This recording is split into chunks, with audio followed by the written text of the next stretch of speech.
So we're in chapter 18 of your United States history, and we're going on from inventions during this time onto the triumph for free enterprise.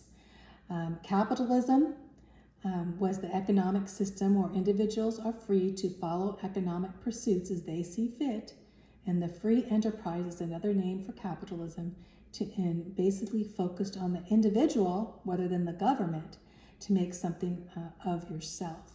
And you'll see here we have capitalism, the free enterprise system here, private enterprise, competition, private property, profit motive, consumer sovereignty. All these things are important in the free enterprise system, which our country is based on. Post-Civil War economy at that time. So in 1860, that's right before the Civil War, the nation had 2 billion, in 1900, 14 billion manufactured goods. So 2 billion in 1860, then 40 years later, 14 billion manufactured goods. And it went from 7 billion to 88 billion in national wealth. The wealth increased quite a bit, tenfold over, 7 billion to 88 billion was our wealth. Despite, we had some panics at the time. What is a panic? That's when the money has inflated to such a point to go into a depression, and people panic and run and get their money out of the bank and such. And we had a couple of those in 1873 and 1893, but we'll go over those later when we discuss discuss our government and politics, such. But after the post-Civil War, there's a rise to prosperity during this time, because the ability to work now would become a blessing. And labor now was a dignified way of life responsibility. People wanted to work. They needed to work to support their families. And also be a time that was known, glorify God. The people had a mind to work. That's something that's in the Bible in Nehemiah. When the people have a mind to work, to get the work done, and they're focusing on the Lord, that will be great blessing. The rise to prosperity in America. So this depended on a lot of things, but focused a lot on biblical Christianity and revival that had happened. The American character, a lot of Christians in America now, a lot of Protestant work ethic, which means they wanted to work and knew they had to work in the midst of this. The free enterprise market was a free market. There were no trade barriers in the United States between states. They could trade with each other easily. And in the U.S., there had tariffs, where tariffs were actually when foreign goods were shipped in, they'd put a tax or a tariff on the goods. So this would protect industry in America, because when you had charged countries for coming in and selling their stuff here, it would support American business, because the Americans would not have to pay, interstate tariffs at all. So whenever you see tariffs, it was a way to support an industry in America. There were new inventions and discoveries during this time. Made a lot of things very efficient, especially the light bulb and the telephone, you can imagine. And cheaper and higher quality goods would come from these inventions. Agriculture, new inventions in agriculture went through the roof, So abundant resources in America. America had fertile land and water and oil and coal and iron ore, and a labor force, a large labor force. A lot of immigrants had come in, and there were a lot of native-born and many, many workers for the labor force. Surplus capital. Many Americans could invest now to the future. Many Americans wanted to invest into companies, to buy share in companies at this time. And the stimulant of the Civil War. So the Civil War had caused great pain and anguish, and now they look to the future for a better America, and to be able to reconstruct the South, and for the North and South to not be divided, to be able to be one, united together. That was a focus during this. It created a need for more goods too. because a lot of the Civil War destroyed people's homes and property in the South, and they needed to be rebuilt. Also, cheap transportation during this time. There was a lot of transportation on railroads. Railroads brought forth, they could transport their goods very quickly and very, very easily compared to before. The road systems were very hazardous, and now we could put in railroads and in a tenth of the time bring forth their goods on the railroads. The rise of big business started with which industry? The steel industry. So the rise of big business in steel. So this was the modern steel production would turn into a mass production. The steel industry would be huge, huge. Where did it start? How did they think about steel? Well, steel is a refined form of iron, but it's less brittle and it's tougher than casting iron. So before they had iron, and iron would be a problem in certain areas, especially rusting and such. The iron. And so now, before 1860, it was very costly to produce steel. Only the finest tools and cutlery could be made of steel. So when you got something that was steel, it'd be expensive because it went through a process that was pretty expensive. It was called the Bessemer process. So this Bessemer process was put forth by Henry Bessemer, and he lived 1813 to 1898. And also William Kelly developed this process too in 1811 to 1888. So Bessemer process was a process of turning iron ore to steel. And so we have American, Bessemer, at the same time, an Englishman getting together, working independently, and bringing forth this blast of hot air to remove the impurities from molten iron. And this blast furnace was a faster way. Now they would have this blast furnace put together, and not just a small blast furnace, a huge blast furnace, and it'd be a faster way to produce steel at a low cost. Bessemer was called the open hearth. So when you think of open hearth, that was the Bessemer process. And it was a little bit slower, but precise than the blast furnace. So you would have the blast furnace is one type, and the Bessemer hot air. These are two different types, but they were used during this time. So here we have a picture here of Bessemer here and his process of turning iron ore into steel. But would Bessemer start the business and end up getting steel as being that steel tycoon of the world? No. Even though he invented it, we have another man, Andrew Carnegie, and he lived in 1835 to 1919. And he saw this process and thought, if we can do this on a large scale, we could sell a lot of this steel all the way across. He thought first of the railroads, thinking all of the railroad ties will need steel. So he thought, this is going to be big business. He's going to be wealthy. He looked forward to looking at what could happen because everyone is going to want this steel, this new type of steel. Well, Andrew Carnegie, he was a young entrepreneur. In fact, he was the son of a poor Scottish immigrants.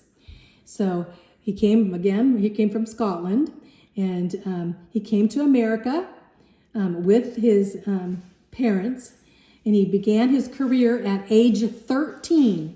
He was a bobbin boy in a cotton mill. That means he brought in the bobbins, And so at that time, kids worked in the factories, and he did.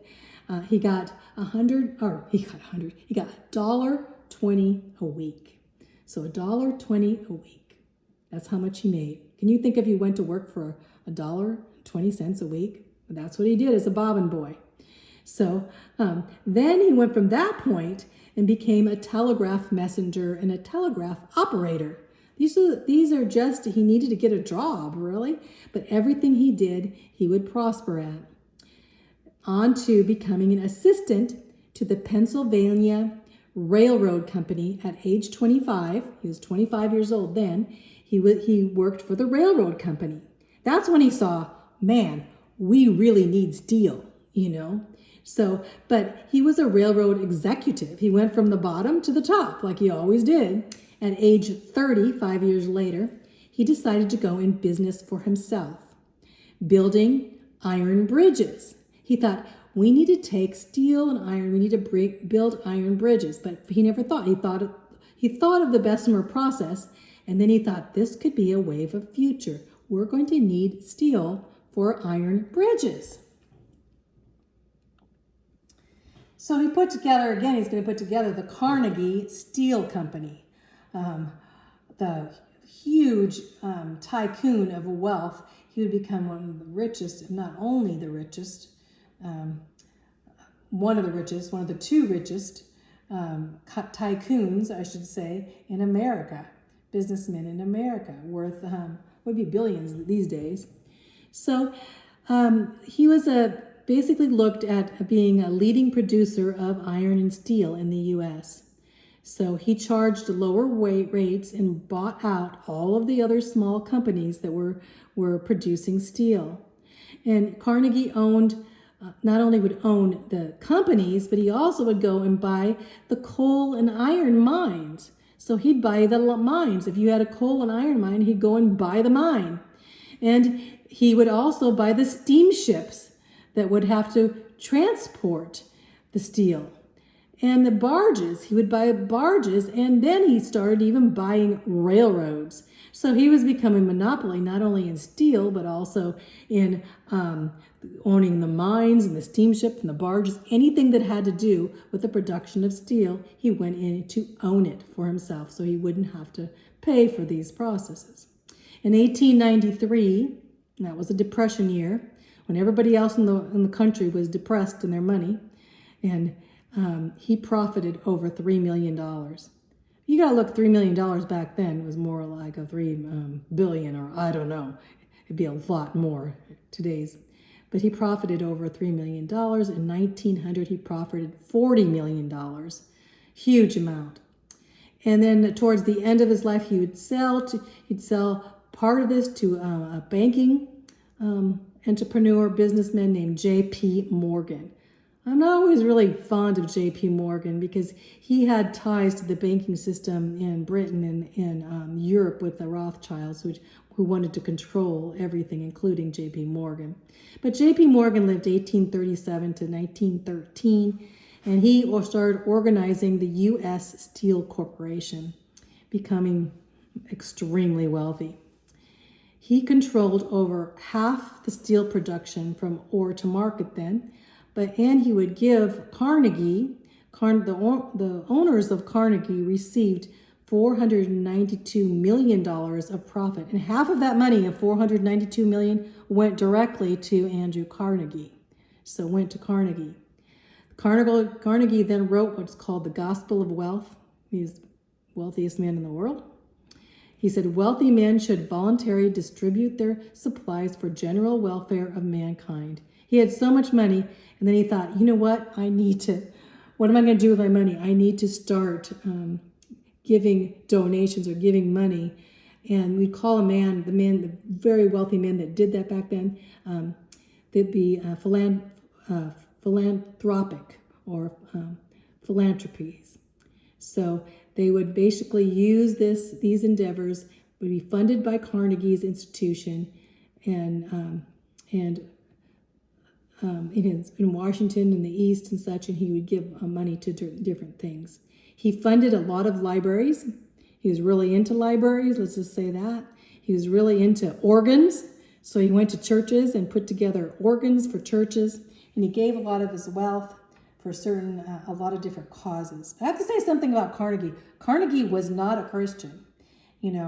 As you look, he did have a background in some Christianity, maybe I think Presbyterian or such, but he was very humanistic, and he also was an evolutionist. He believed in evolution, instead of, so I would say Carnegie was more of an atheist than anything.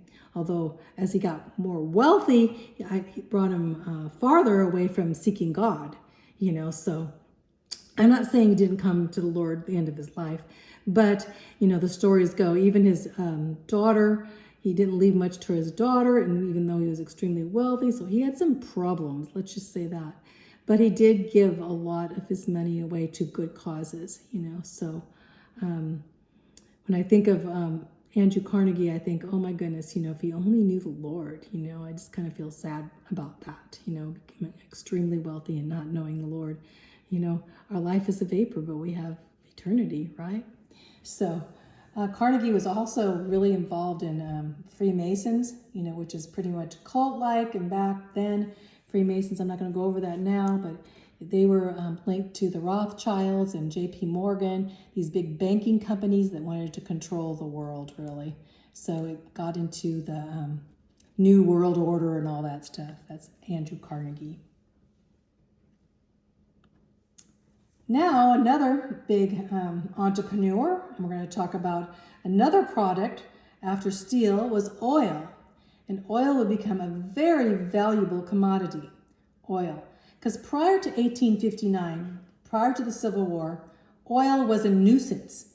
It would be like polluting the streams and wells and stuff and everything, and say, oh, what is this black stuff? Or what is this stuff getting into everything? It was more of a nuisance before then. In 1859, Edwin Drake, who lived 1819 to 1880, drilled the first oil well in northwest Pennsylvania. And thought they could use this oil, for, basically for power, basically as a new type of energy.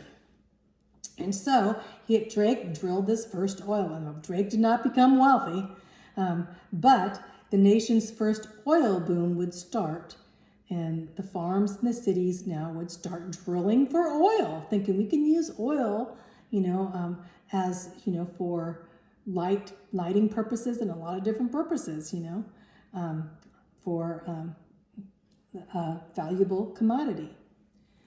There were then hundreds of refineries that would come up. Kerosene, before this time they used kerosene, and it was most valuable in these early years, kerosene, onto the oil would produce gasoline and fuel oil, petroleum. They would become more valuable. In 1860s, the chief in oil centers was Cleveland, and then Pittsburgh, Baltimore, and New York City. They were all chief oil centers at this time. But again, we'd have an entrepreneur, a businessman, that would take over the oil industry. And a man named John D. Rockefeller, even today you hear his name, Rockefeller Rothschilds, because Rockefellers married Rothschilds, they kind of very, very wealthy names. Actually the most wealthy people in America. We think of Gates and all these, they're all related to Rockefellers. But anyway, John D. Rockefeller, 1839 to 1937. So he was this ambitious young man. At age 16, he only made 50 cents a day. He was a clerk in Cleveland. And from being this clerk, he had promotions to better jobs because he had fortitude in his working. He was another workaholic. He was working all the time. He saved his money, and then he went into business for himself. But he looked into the oil refinery business in 1862. This is prior to the end of the Civil War. In 1870, his brother named John, John and his younger brother, his name's John, and his younger brother got together and they started Standard Oil Company in Ohio. So John D. Rockefeller would become one of the greatest and richest men in business history. In 1873, he controlled 30% of the nation's oil refining capacity. In 1883, he controlled 90% of all nation's oil.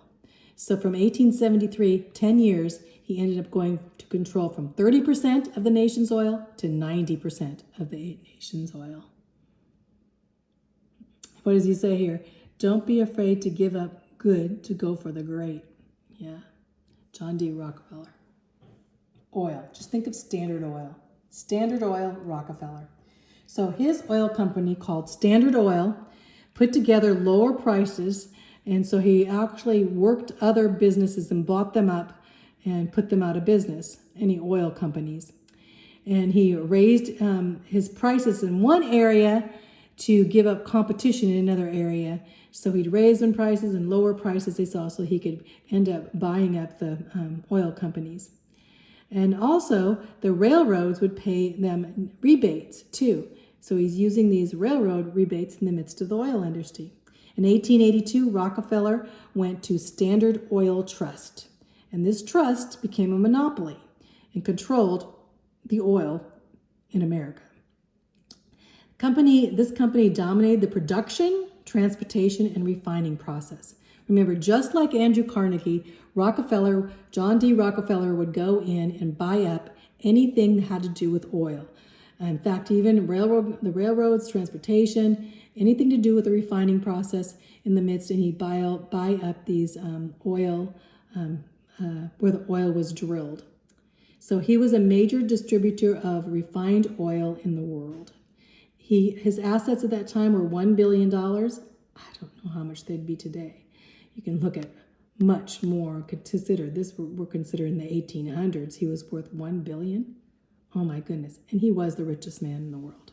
In 1897, he devoted himself to philanthropy, donations again, and he started donating some of his money, and in the midst, he had kept to 3 billion donations too. So he too became a philanthropist, but there's a lot of negative things when it comes to the Rockefeller too. Of course, being rich does corrupt sometimes. He actually started off as a Sunday school teacher, Baptist, loving the Lord. And towards the end, he had he had gone away from the Lord in a lot of different ways. But I think he had come back. I believe we'll see him in heaven. But his son, married into the Rothschild, and they went into the Federal Reserve banking and became very much, when I think of a business organization there, it was very, very corrupt, more in the midst. But I'm not going to get into that right now. But anyway, the Standard Oil Trust.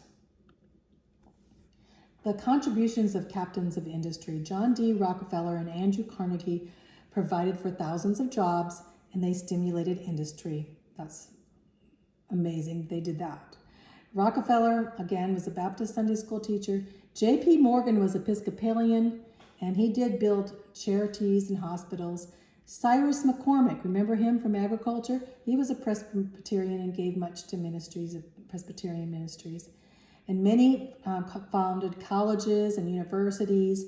And most of these accepted the Bible as the Word of God, but a lot of them were not born again. They just knew the difference. Some of them knew something was good and something was bad and such. I would say Carnegie for sure was not a Christian. Hill and Vanderbilt were two others. His picture of Hill and Vanderbilt, and they gave money to education in the church. Vanderbilt, again, he was not a Christian, though. In fact, he got into a lot of weird we call it New Age stuff, even today. He may have became a Christian at the end of his life. And of course, Andrew Carnegie, he loved church organs, so he bought a lot of organs for churches. Philanthropists in America. In 1867, another very wealthy philanthropist was George Peabody. He was a wealthy merchant and a financier, and he basically declared he was prompted by God. God told him, and he gave away $3 million to the Peabody Educational Fund, which promoted education in the South. So especially education to those freemen, those basically the black population. Daniel Drew was a railroad investor, and he started a Methodist university in education. Gustav Swift, have you ever heard of Swift's meat packing?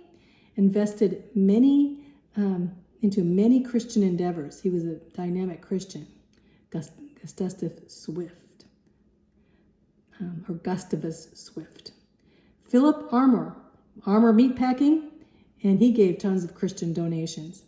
Henry Clay Frick, a wealthy entrepreneur, donated millions to churches and education. These are some top, millionaires in the country donating millions of dollars. All of these guys were not Christian, but some of them were, but they all realized the value and the influence of the Christian institution upon society. So here we have millionaires, billionaires in America. So whenever you see this hand in the pocket, I always like, ooh, what is that? Are they a Mason? So it's kind of a sign that I'm thinking, what did they believe in? Did they really believe in God? Did they really believe that Jesus was their Savior? Wealth is a problem. The love of money, is the beginning of evil, right? The love of money. So they had to basically look to the Lord, just like we do.